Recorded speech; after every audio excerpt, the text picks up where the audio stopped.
Hebron Ben Bilal, man, coming back at you once again from the Remnant of the House of Israel. The elder teacher of the Remnant of the House of Israel, coming at you today with a Passover lesson. And as you can see by the thumbnail, it's going to be a very, very basic Passover lesson. I do this particular lesson with my brother who just came home, my brother Q, who just came home from being incarcerated over almost 20 years, who had come into the knowledge of the truth just before he came home. And I do this for other brothers who are like him, who really don't understand the rudimentary basics. Now, I'm not saying that my brother Q doesn't understand the rudimentary basics of Passover, but a lot of times when brothers get into the knowledge of the truth, or they come into the knowledge of their heritage and their culture, being an Israelite, that a lot of times the most important things they fail to understand or learn. And when my awakening came about, the first thing that I knew was necessary was to learn how to appropriately serve Yah. I didn't immediately jump out there and try to learn the whole 613 laws. I took my time and I learned about the Sabbath first. I went in and learned about the Passover and learned about all the holy days.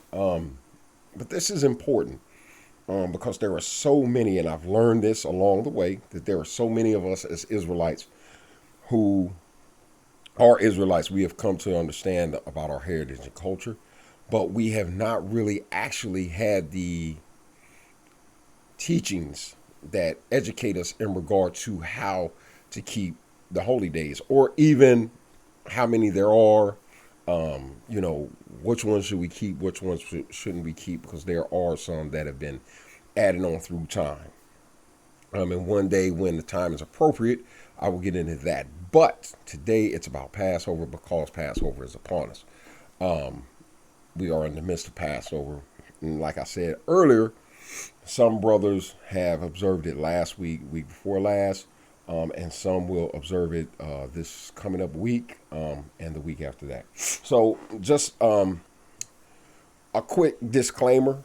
At the end of my last video, I gave some shout outs to different communities, and I was saying that I was watching different communities, and I shouted them out because I watched them during Passover just to see how they were doing their thing. It always interests me.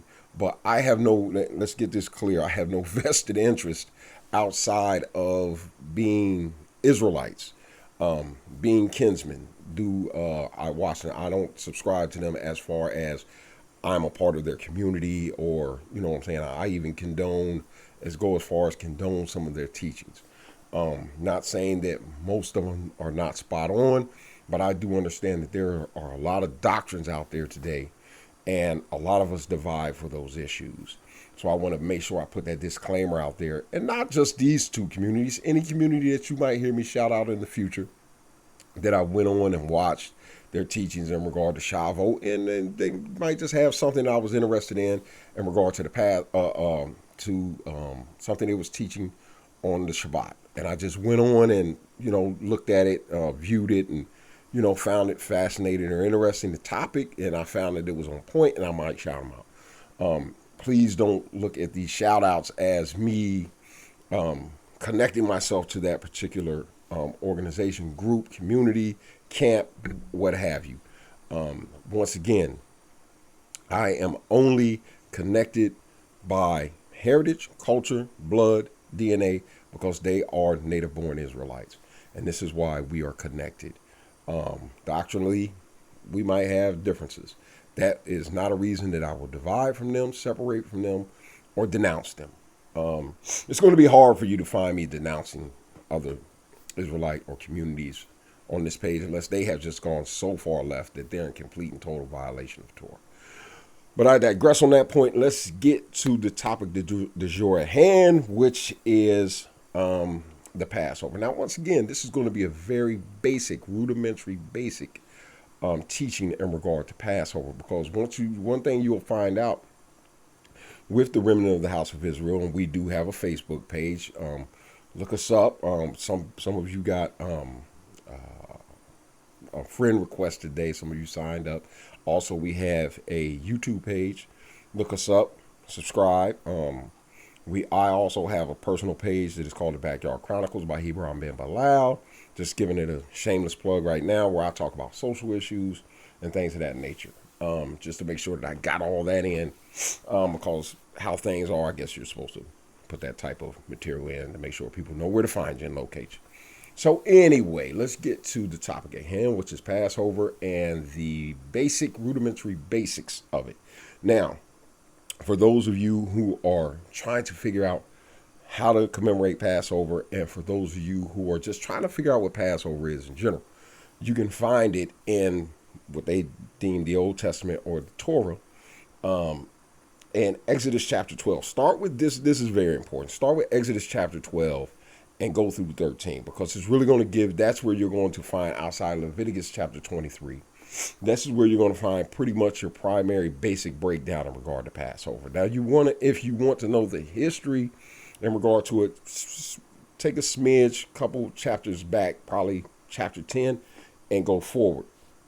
But if you're just looking for intel in regard to Passover, start at Exodus 12, chapter 12, chapter 13. Now, I'm not going to sit here and read all of it to you. If you really want to get into it, pick the book up. And that's what I'm going to, that's one of the things that I encourage. Pick the book up. Pick it up and read it. But you need guidance and direction in regard to what you're reading before you read it. So I'm going to give you a simplistic breakdown in regard to why we as Israelites hold fast to Passover and keep it every year at the same time. So first, at the top of chapter 12, you're going to see that Yahweh speaks to Moses and explains to him that this particular observance is going to happen, or your calendar system is going to start at this particular time, which was going to be springtime. It's going to be the first month in your calendar system, is what Yahweh tells him. He says, look, Moses, this is going to be the first day of the first month in regard to your year. And on this first day, this is what you're supposed to do. You're supposed to commemorate it. Now, understanding that he goes on and he goes into a narrative about Passover, he explains to them that, and this part I will read to you so you'll have clarity. In chapter 12, we're going to start at verse 1. And Yahweh spoke unto Moshe and Aaron in the land of Egypt, saying, this month shall be unto you the beginning of months. It shall be the first month of the year to you. So what actually was happening here at this particular point was Yahweh was establishing the Hebrew calendar. So he's talking to Moses and saying, hey, listen, this is where you guys' calendar are going to start. And this was important because he was getting ready to liberate the children of Israel. He had already smote Egypt with the plagues. And so understanding, he said, look, this is going to be the last plague that I'm getting ready to put down on the people, which will be the death of the firstborn. And after that, you guys are going to be liberated. So first thing, most important thing, start your calendar here. So this is where your calendar starts, and this will mark the times and the seasons for you, and also it's going to pinpoint all the observances and how to observe them, when to observe. So he said, this month shall be unto you the beginning of months. It shall be the first month of the year to you. Verse 3, speak you unto the congregation of Israel, saying, in the 10th day of this month, they shall take to them every man a lamb according to the house of his fathers, a lamb for his house. So when he was speaking to Moshe, he said, look, this is the first day of the month that we're talking. This is the first of the month.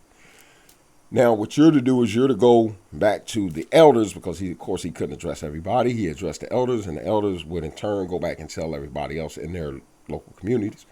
He said, look, tell them on the 10th day. So he's breaking this down. 9 days from now, everybody needs to have a lamb. So he's giving them a timetable. So Passover would technically start. We'll get to that in a second, because this is important. He's setting up the calendar system for him, but he's telling them, look, you go back and you explain to them that on the 10th day of the month, they all should have a lamb. Now, remember, this is the first Passover. This is very important because some of the things would have changed because of the destruction of the temple, and also this is the very first Passover. The Passover, once Israel is established as a nation, would overall change also. The sacrificial aspect of it wouldn't be done by each man in the household. It would be done by the priesthood at the temple. Passover is what is known as a pilgrimage feast, where every male is to present himself up there in Jerusalem at the temple at that particular time to make this particular sacrifice of the lamb.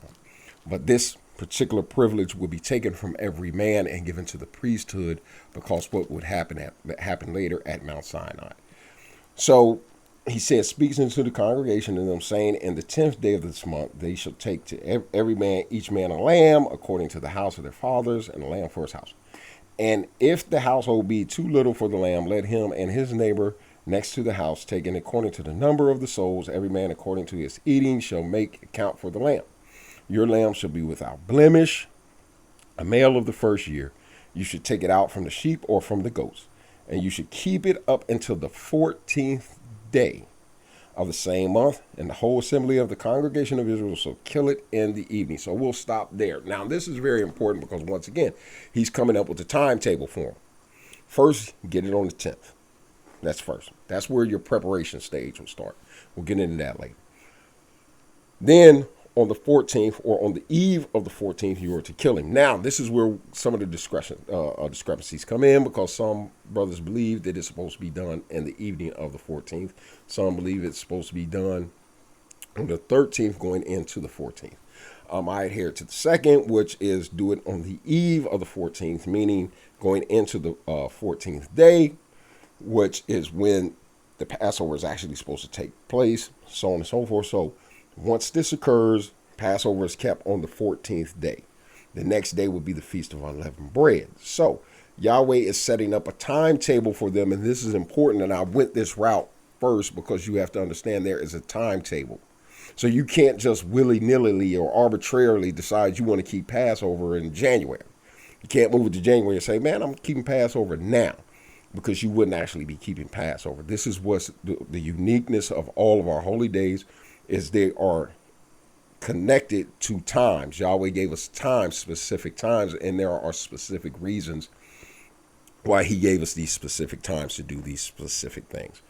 So this particular observance would be a liberating observance, or an observance of salvation. So what do I mean by a salvational or a commemoration that marks salvation? So let's go back and let's do a basic breakdown of Passover and why Yahweh is telling them these things. Now, you have to understand that the children of Israel, and this is one of the commandments, which is very important. It's very unique that I'm doing this right now, because one of the commandments in regard to Passover is doing the retelling, and which what I will do with you right now. Instead of going back all the way to Abraham and our patriarchs, I'll start at Moses and the exile that occurred and the slavery that we were in at that particular time at the hands of Pharaoh. So, of course, we all understand, we grew up hearing about the 10 plagues. Now, understanding that once the last plague was getting ready to be set into place, Yahweh would have come to Moses and said, hey, listen, this is what they're to do. They're to get the lamb that's 1 year old, sacrifice him on the 14th day, put the blood on the doorpost. Now, how does this become a thing of salvation? Because Yahweh said that any house that has this blood on the doorpost, the death angel, or Yahweh himself, the death angel would fly over or go over these particular households and not kill anything inside, because you have to understand the final plague that was to visit Egypt was the death of the firstborns. And this would be the liberator that would free us from our bondage. The Egyptians would have been laid waste to, everyone from the highest point to the Pharaoh's house to the lowest point in the dungeon. Anyone who was the firstborn would have passed away if the blood was not of the lamb on the doorpost, which would have represented life. So this was a salvation feast, and every year we are to commemorate it with the remembrance of this particular sacrifice or this particular last plague, because in Scripture, as you will read between 12 and 13, Yahweh specifically tells you to remember this last plague. that this is the plague that liberated you. So every year at the same time, we are to keep the Feast of Passover with one thing in mind. Now, understand, we can get into the minutia of the Messiah, and we can get into all those, but I'm giving you a basic, fundamental layout and breakdown in regard to the Passover, when you keep it, and what you are taught to commemorate. What does it commemorate? It commemorates the salvation of the Israelites who came out of Egypt at that particular time with the mixed multitude. Yahweh did it with a mighty hand. He liberated us via that final sacrifice that was made, and you put the blood on your doorpost. Now, this is what you are to go into remembering every year. Now, here's the thing. I used to hear this all the time when I started keeping it when I was incarcerated. A lot of officers would come to me because I was the head of our community, and I was the head of basically all of the Israelite and Ashkenazi Jewish communities, and I was the spokesman for them. And they would come to me and they would talk about the officers, how they wanted to keep this particular commemoration of this feast, but they were afraid to because of the holiness of the day. Now, understand, it is a very holy day. It is one that should be not taken lightly, but taken very seriously.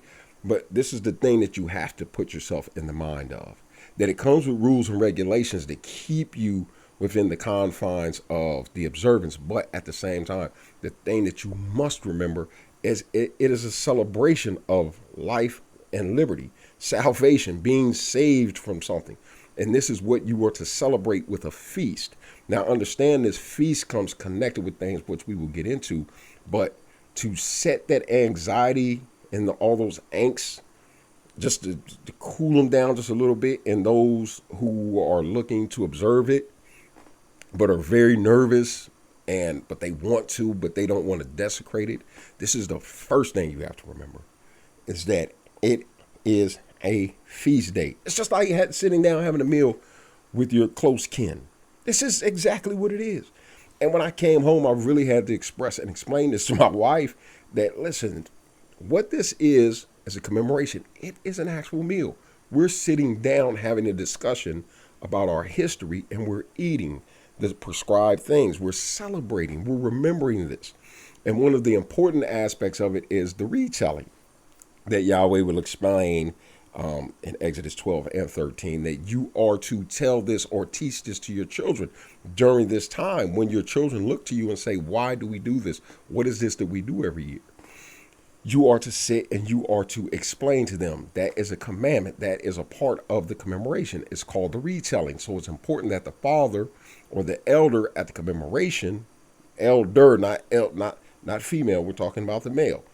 The elder knows this information so he can pass it along to his young, so that chain is not broken. You understand what I'm saying? So it's not corrupted. So people can't add to whatever they want to put in there, those twists. But it's an impossibility to do those things, because all you have to do is go to Exodus chapter 12 and 13, and it explains to you exactly what is supposed to happen on that day. And there's a date that's connected to it. Matter of fact, at this particular moment in time, I'm going to just run down the particular commandments, because it's about between 8 and 10 that are very, very important that you have to remember when you're observing this. Number one, the time. You cannot do it when you want to do it. Once again, Yahweh specifies a time. He says on the 14th day. He says on the 14th day, this is when you're supposed to do it. So it always falls on the Hebrew calendar at the same time every year. Now, the day won't change. The number might change, but the day won't change. It will always fall on the eve of that Shabbat. So it won't change. The number on the day will change because of the Gregorian calendar, how it rotates, whereas the Hebrew calendar, it doesn't. That's why Yahweh say, hey, look, on this day at that time, it never changed. On that 14th day, this is when you do that. That was one of the commandments. The time, you're supposed to do it at even or in the evening. So when it starts to get dark, you are supposed to go into your home. You're supposed to do this inside. So this is the third commandment. You're supposed to have this meal at night in your home. You're not supposed to have it outside in the field, kicking it with Johnny and them, we're going to do this as a picnic style thing. No, you're commanded to do this inside. These are the elements to go with it. Now, what are the first three? First, there's a day that's attached to it. You can't make up your own day. There's a day, the 14th day. Number three is inside. And number two is what it is that you are supposed to remember on this particular day. I think that was number two that I hit. I don't know. Can't remember. But as I go along, I'll continue to put you in mind of these particular things that you're supposed to do. So then you have certain elements that go along with, nightfall, excuse me. Certain day, nightfall, there's certain elements to go with it. So understanding the elements now are important. What you are and are not supposed to eat. Matzah is one of those things. That picture right there, that represents what matzah is. It's unleavened bread. It's bread made without yeast. That represents, yeast to a Hebrew represents sin. So at this particular time, we're not to mix this meal of salvation with sin or leaven. So you are not to make eat anything that has leaven in it with that particular Passover sacrifice, which would have been the lamb. So this is important. Those elements are important. The time is important.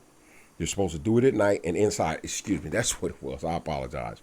The time, which is the 14th, you're supposed to eat it inside, not in the field, and you're supposed to do it at nightfall. Those are the first three.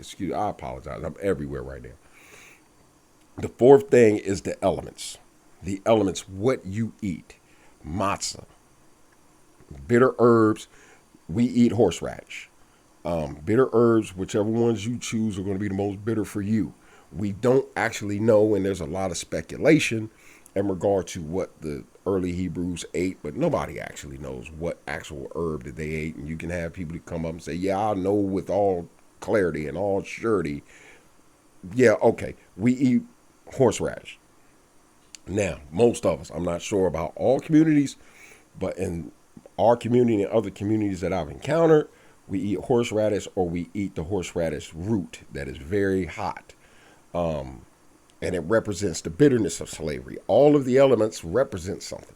Also, the third would have been the lamb. Now, the lamb is kind of up in the air.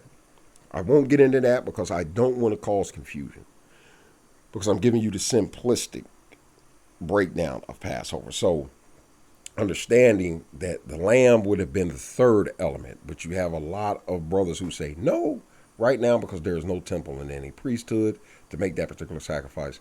Some say yes, because we need to be as close to the commandment as possible, and that we know who the priesthood is, and we were able to make this sacrifice, and we are all supposed to be priests and kings and so on and so forth. This is their side of the argument, and the other side of the argument, I just nuzzle myself right in the middle, where I say I do eat lamb, but I don't eat it for this reason, because I don't know if that particular animal was a year old, you know what I'm saying? Whatever the case may be, I just kind of put myself in the middle and stay out of that particular argument. We enjoy lamb at this time of the year. We just enjoy lamb during the summertime, me and my wife. So we buy a lot of lamb during this time of year, and this is what we eat. So anyway, I digress. That's another part of the tradition. You have to have the certain elements. Matzah, remember, matzah and bitter herbs are the two elements that are the most important. Just depending on what community you're a part of, they'll put the emphasis on the lamb, or they won't put the emphasis on the lamb. It just depends on what community. You're not wrong either way, brothers. You're not wrong either way. So please, no judgment and condemning each other if you decide to do it either way. Okay, now we have the times, the places you're supposed to do it, the elements you're supposed to consume. Also remember, now this is very important, you just can't invite your partner, JoJo, and them. It doesn't work that way. One of the things that you will run across in Exodus chapter 12 is where Yahweh specifically tells you that no non-believer can consume this meal, that this is a set apart meal. No non-believer can partake in this meal, period. There's no non-believer. So if your brother is still a non-believer and you've come into the knowledge of the culture, you're trying to follow Torah to the letter, that's one of those things, man. You just can't invite your brother over to Passover. It just can't happen. You just can't do that. That's one of the commandments that you'll find in chapter 12. That he says, no non-believers. If your brother is a non-believer, he doesn't believe in the Hebrew culture, he doesn't follow the Torah, he can't observe. Anybody else, your best friend, so on and so forth, if they're non-believers and they don't believe the same way that you do, they can't partake. And this is one of the things that is required in there. I mean, if you got grown kids, they feel that way. That is what it is. Also, the retelling, that's very important. The retelling is very important because of the fact that this is something that you're supposed to educate your children with. So that's very important. That's an element of life that we have long forsaken, teaching our children traditions and harping on those traditions and passing those traditions along, making sure they're intact mentally, emotionally. There's an attachment to this because they understand why we keep it. There's a spiritual, and I do believe I said an emotional attachment. So these are the ones that are most prevalent. These are the ones that are most important. So if you're a beginner and you're really wanting to get into this and learn, the first thing you have to understand is why. Why do you do it? And I just gave you the explanation. If I need to explain again, pause it, go back, mark your spot, re-listen to the whole thing, because it is a liberation meal that we keep every year at the same time to mark our freedom from Egypt. The elements are important. The times are important. Educating your children in regard to why you do this is important. It's very simple. Don't overemphasize it, because then you get caught up and lost in all the minutia. Now, I could sit here and break the Seder down from top to bottom and give you all the elements in the Seder, but that's not going to do anything but confuse you. Start with the basics. I always tell brothers and sisters who speak to me, start with the basics. Learn the basics first. Learn how to just keep a basic Passover. Now, if you see other brothers doing other things and you speak to them and it seems to register or resonate with you and it makes sense, add it as a traditional aspect, but understand the commandments that Yah set up in regard to this holy day. Anything else is just man-made traditions. Anything else is just man-made traditions. And man-made traditions are fine as long as it doesn't violate what Yah has put in this book regarding his feast days. And as long as you're sticking to that particular template, you're good. Anything else that you might want to add, and once again, I go back to this morning where the sister said not to turn Passover into a family reunion. Well, I think it is, to a large degree, I believe it is a family reunion, because a lot of these brothers and sisters you don't get to see on a daily basis. A lot of these brothers and sisters you don't even get to see on a weekly or monthly basis. A lot of them come from out of town to come to different communities to observe. And it's the only time you get to see them. So how in the world can you say don't turn it into a family reunion when that's exactly what it turns into? Because you haven't seen each other for years and you're happy, you're elated, you spend time talking, you spend time fellowshipping and catching up. So in a sense, it is a family reunion. And I hate to kind of break it to that sister that way. In a sense, it is a family reunion. And a lot of these holy days, we have to look at them through a pragmatic prism.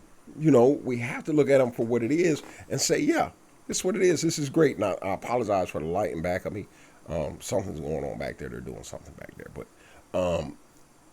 we have to look at it that way. We have to reconcile it that way, where we look at it through in a pragmatic sense, where we're able to kind of, rein it in and make it something different, make it something that we can relate to. Now, I'm going to close, but I want to close on a different type of note, something that's a bit important. And I'm going to pick this up, and I'm going to first and foremost address those who would be adamant in saying, those who would watch this video and say, oh, that's done away with. We don't have to do that anymore. So I'm going to point out a couple different things. I'm going to point out 3 particular passages in regard to Passover and the Feast of Unleavened Bread. Now, I'll make a video tomorrow when the Feast of Unleavened Bread actually comes in, and you won't have to worry about that light in the back. that will give you clarity in regard to that, and just give you basic step by steps, because the Feast of Unleavened Bread is just as simple as, this breakdown in Passover. You have elements that you have to do, remember, and observe. It's very simple. Don't over spiritualize it. Don't allow anybody else to over spiritualize it for you, where you're saying 15, 20, 30-minute prayers, standing up against a wall, rocking back and forth. Those things are not specified in Torah. Stick to the basics first when you're first getting into this, so you can understand the basics, because it is your job as the man to teach it to your family, to educate your family in regard to these things. Excuse me. Let me get a sip of this real quick. So, in closing, what I wanted to address was the naysayers, the ones who will get on here and, leave comments. Oh, that's been done away with, blah, blah, blah. And I'm not going to get into a whole bunch in regard to that, but I am just going to read a couple passages to you, just 3. First, we're going to go to Exodus chapter 12. And we're going to go down to, we're going to go to 12 and 14. We'll go to 12 and 14. So Exodus chapter 12 and 14 states, "And this day shall be unto you for a memorial," meaning you're supposed to keep this, "a memorial, and you shall keep it a feast. You shall keep it a feast to Yahweh throughout your generations. You shall keep it a feast by an ordinance," by commandment, "forever." This is Passover and the Feast of Unleavened Bread that he's talking about, that you're to do forever. You're supposed to keep this forever. So I'm going to pause right there before I read the other two. So let's just deal with this word forever, because I know a lot of you have never seen that. I've had that said to me plenty of times when I've had this conversations with Christians of all denominations, that you would have to show me that in scripture that it says to do this forever. And when I show them this, they always come up with some type of loophole. The number one that they always try to come up with, well, see, in that particular instance, forever didn't mean forever.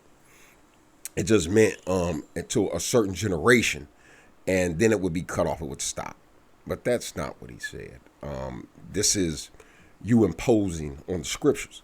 It says what it says, to keep it an ordinance forever. Now, I'm going to read the other two, and then I'm going to tell you what their next rebuttal always is. So first, answer the forever part of it for me. Why are you not keeping Passover? When did it change? Because it says that Yahweh cannot lie. He is not a man that he can lie. Or God, in this particular instance, is not a man he cannot lie. And he's not a man that he shall repent.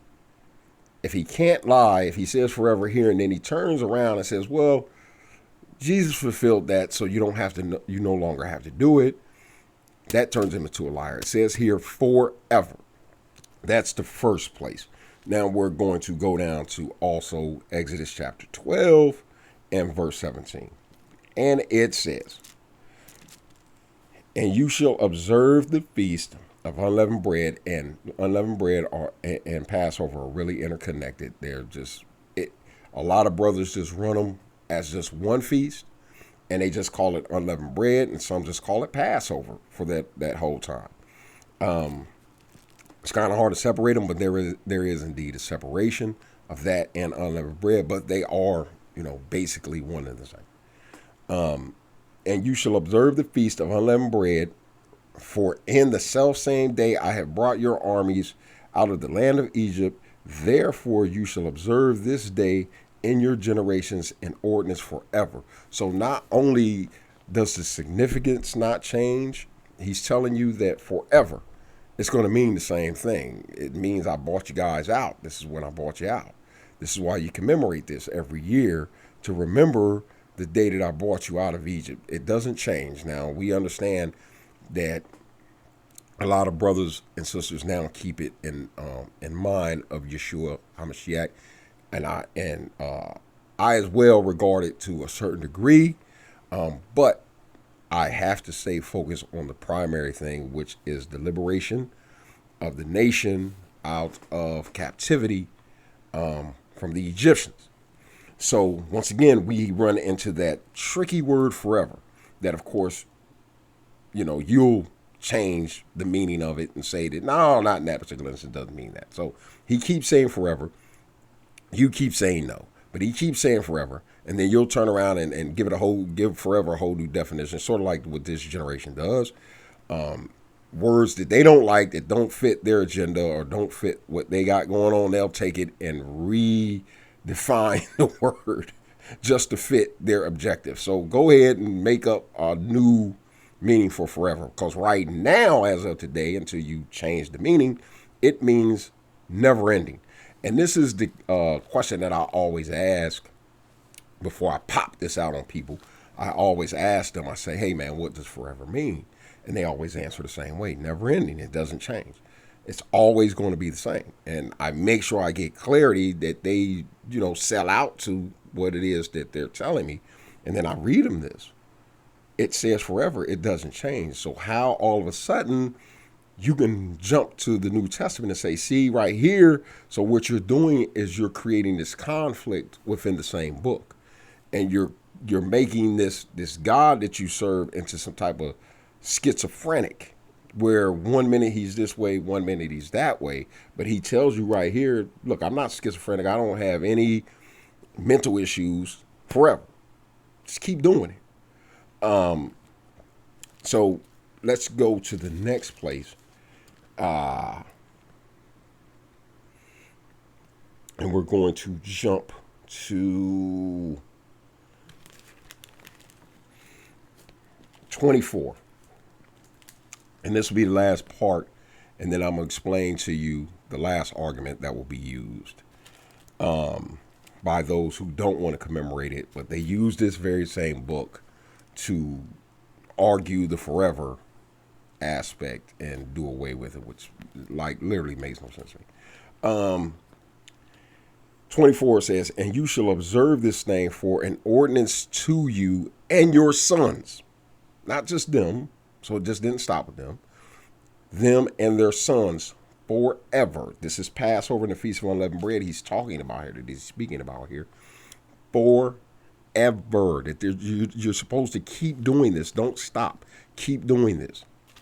Continue to do it. Don't change anything about the observance and continue to do it. Don't add or subtract. Don't take elements from it and add the ones that you want to add, because now things have changed. Things become nifty. So now we change the Passover and now we just do, what is that? Communion. See, the Passover is done. All we got to do is do communion. No, forever means forever. Keep doing what you're doing, Israel. It doesn't change. Now, I could get into a deeper aspect of it and take you to Ezekiel, where we see the third temple being erected, and we see that everybody in the third temple era, which is futuristic, and I'll save that for another day, and I actually have another video if you want to pull it up where I discuss that in the future, when the third temple is erected, that they are actually still keeping Passover, Sabbath, Feast of Unleavened Bread. They're still doing all those things in the future when the third temple is erected. And, it kind of puzzles me when you can read prophecy and it clearly shows you that these things will occur, and then you can clearly read, you're not illiterate, and it says forever, but you will still stand and argue your point. At some point, you have to concede that you're wrong, or you make this entire book out to be a liar. This God that you serve is schizophrenic, or either I'm wrong. But I always believed that forever meant forever. But of course, once again, someone will take that and say, nah, it doesn't mean forever right there. If you read in the Hebrew, of course, if you read in the Hebrew, it means this and this and this and this, and it doesn't mean forever. It just means for a period of time. But I see no period in time where he done away with it. You would have to show me that, and don't show me anything that I have to stand on my head to read to understand. Show me where it literally says, where I said forever, you no longer have to do that. That has changed, because I'm reading where it says forever. Now, what your job is to go in to show me where that forever has changed somehow, where for some reason he changed his mind, he issued something new. Please show me. because you have to show me, just like I showed you verbatim, show me verbatim. Now, let's deal with the last aspect of this, and I'm going to shut this down because this light is probably killing you guys because it's killing me. The last part is an argument that I always hear when I show them that, the forever. You're going to have two different people. You're going to have the ones that say, oh, no, that just means through certain generations and then it will stop. Okay, that's not what that means, but hey, I'm fine with that. That's what helps you sleep at night. Cool, go ahead. I'm not one to debate. Just when you come to me and you ask me a question and I show you, you're not receptive to it. I'll just keep on moving because I've had my debates in prison for years with the best of them. And I've come to the point where I've learned that people come with their pistols loaded. They don't really come trying to seek understanding or wisdom. They come with their pistols loaded. They come for one reason. They come to either convince you that you're wrong or to try to humiliate you in this debate. And this is what the premise of most debates are.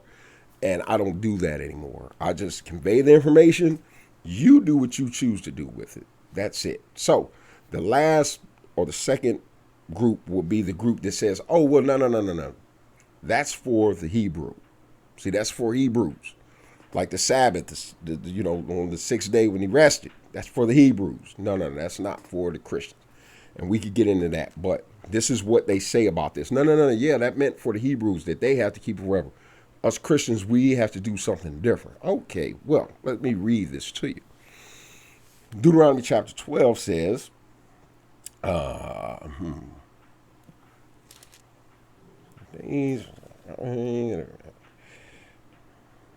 okay.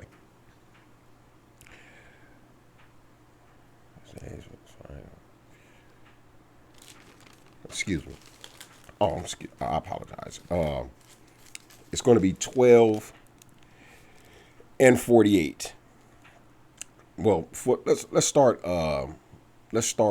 at 12 and 45 down to 49. Chapter 12, Exodus chapter 12, 45 through 49. A foreigner, this means someone who is not born in Israel, who is a native Israelite, and that has nothing to do with Israel. And a hired servant shall not eat thereof. Understand that. A foreigner, meaning somebody who is not an Israelite, and a hired servant shall not eat thereof. In one household shall it be eaten. You shall not carry for aught or any of it out of the house, abroad out of the house, neither shall you break a bone of there, etc., etc. 47. All the congregation of Israel shall keep it, and when a stranger shall live or sojourn or live with you, and will keep the Passover to Yahweh, let all his males be circumcised, and then let him come near and keep it, and he shall be one of that is born in the land, for no uncircumcised person shall eat thereof. One law shall be to him that is homeborn, and unto the stranger that sojourns amongst you. Okay, one law, meaning it's not two different. He didn't create this book and say, okay, the first part is for the Hebrews. Y'all got to keep that. The second part is for the Christians. We have to keep that because he's telling two different groups of people, two different things, and that's chaos. And he said he is not the God of confusion. He's not the author of confusion. That's confusion. If he's telling this group of people, hey, y'all got to live like this, but you Christians, y'all ain't got to do nothing, do Easter, eat ham, do all of that, that's confusion. So if you say that you don't have to do this because it's two different things, the Israelites have to do that, we have to do this. He just explained to you, no. And we're going to back it up. We're going to go through it again. But he says, a foreigner and a hired servant shall not eat thereof. But we're going to jump down, and it says, and when a stranger shall sojourn with you and will keep the Passover to Yahweh, let his males be circumcised, and let him come near and keep it, and he shall be one that is born in the land, and he shall be one that is born in the land, for no uncircumcised person shall eat of it. One law. shall be to him that is homeborn, that'd be me. I'm a native. And unto the stranger that sojourns amongst you. That means somebody who knows that they're not Israelites. Somebody who's born in Europe, somebody who's born in Spain, somebody, you know what I'm saying, who's born in the middle of Africa. They know that they're not native borns. So if they look and say, hey, man, we like what they got going on over there, I want to be a part of it. These are the individuals, he said, they'll be just like you in this instance. They have to do the same thing you do. So there's not two set of rules. He just explained, no. There's no two sets of rules. There's one. Now, let's go back up to the top because I know some of you want to have a question and say, a foreigner and a hired servant shall not eat thereof. These are individuals that he's declaring, they don't acknowledge me. This is why he used a different terminology. These people do not acknowledge me. They're not seeking my face. If they're not on the same type of time that you're on, if they're not acknowledging Yahweh as being sovereign, he's the creator of the heavens and the earth, and I will follow his ways. These people are not able to eat of this meal. They can't partake of it because he goes down and talks about the stranger that sojourns amongst you and talks about the circumcision aspect of it, which was a part of the Mosaic commandment, that every male child must be circumcised on the 8th day. So he said everybody in his household to show his allegiance to me has to be circumcised. No uncircumcised person, meaning Gentile or non-believer, that signifies non-belief, can eat this. Now, if you're circumcised and you've been circumcised on the 8th day, even if you are not circumcised now, but you come to believe and you become circumcised, you are allowed to partake in this meal. He didn't create Easter and then say, go over there and eat ham, do your thing. Now, y'all over here, y'all got to do this. No, he said the stranger that comes to acknowledge me and lives amongst you. That's the only way that a stranger can come and live amongst us anyway. Is either he's a hired servant, we've contracted him out to come to our land to do some work.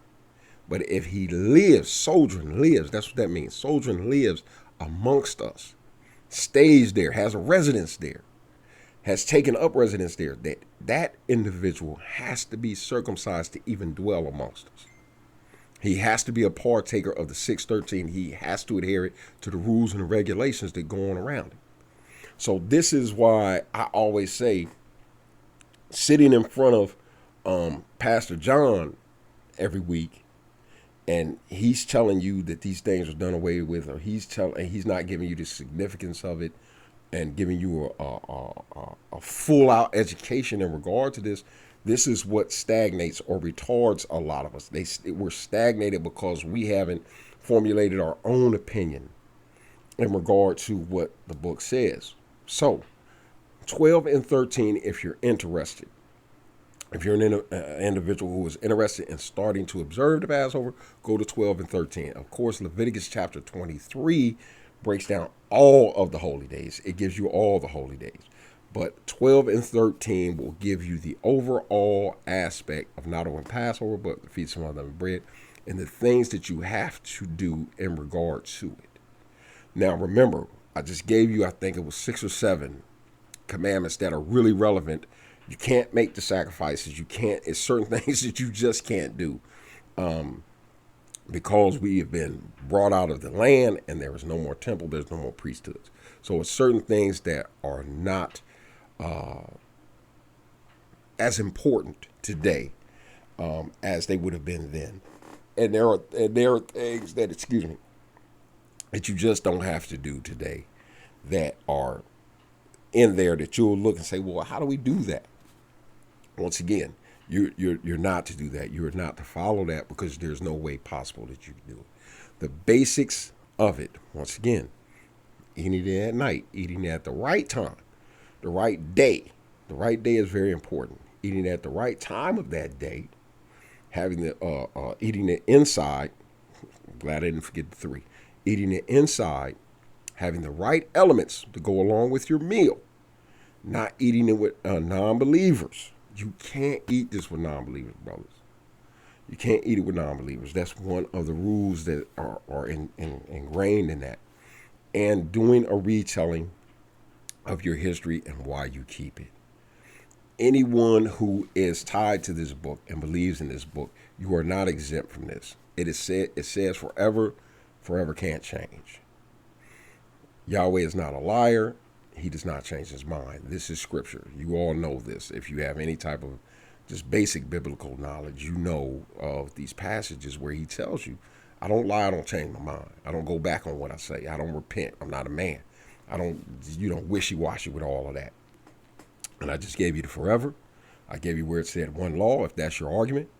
If you believe that the forever meant just the Israelites, that's fine.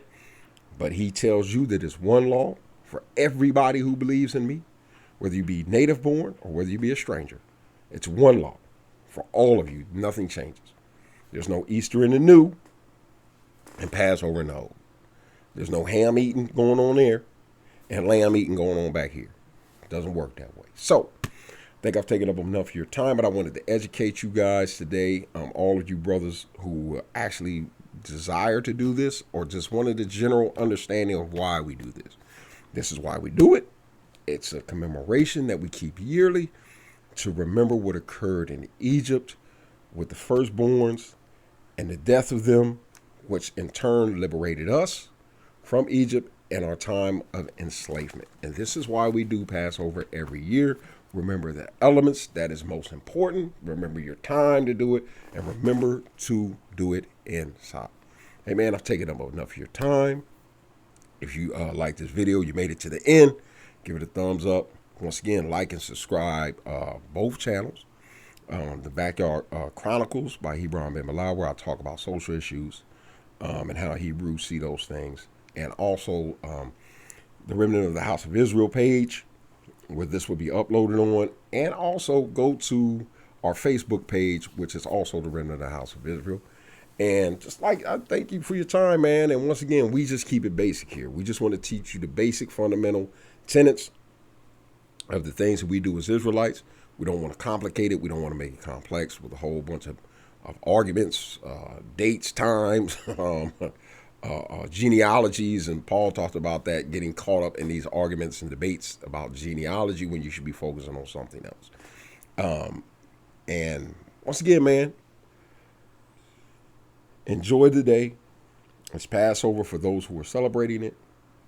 For those who are commemorating it next week, happy Passover. Enjoy it. Enjoy it with your family, with your community. I love you all, man. And until next time, Hebron Ben Malai, signing off with the Remnant of the House of Israel.